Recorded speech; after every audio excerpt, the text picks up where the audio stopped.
RD na lang ko'y pangutana. Ang DTI manggod kay muhatag og mga machineries no labi na no sa mga tourism nga agriculture like parehas atong sa Olongti. Ang alasinan manggod is sa pag-adto namo didto sa area ang kulang nila isang makinarya.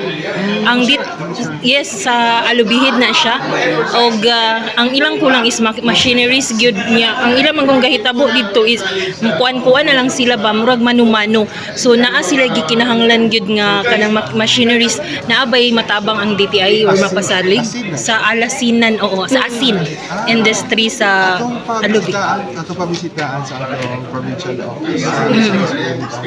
Kay ang sakto man na natay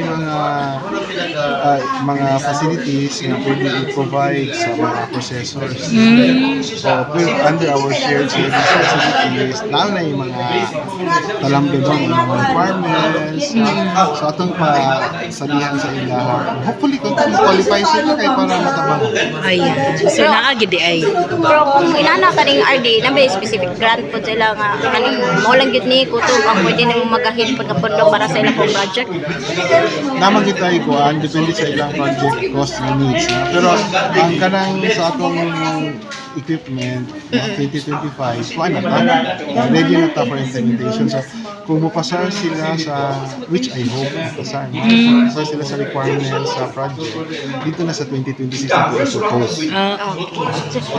Sa district sa pagkakaroon ang atong production is sufficient sa atong needs. So wala pa tayo na sa district. Pero ang presyo nato sa matag kilo ana, okay ra gyapon, wala bay pag-usab. So far wala po wala tayo dadawat na report sa monitoring reports na.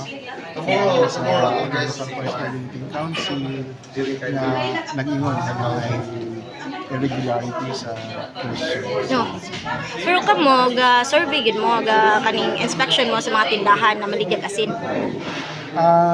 Asin, I'll try to check, I don't think kung atin ba sa katunda ko na na yung mga jurisdiction naman tayo mga jurisdiction check na ko are you guys is part of our wala tayo notice na shortage of supply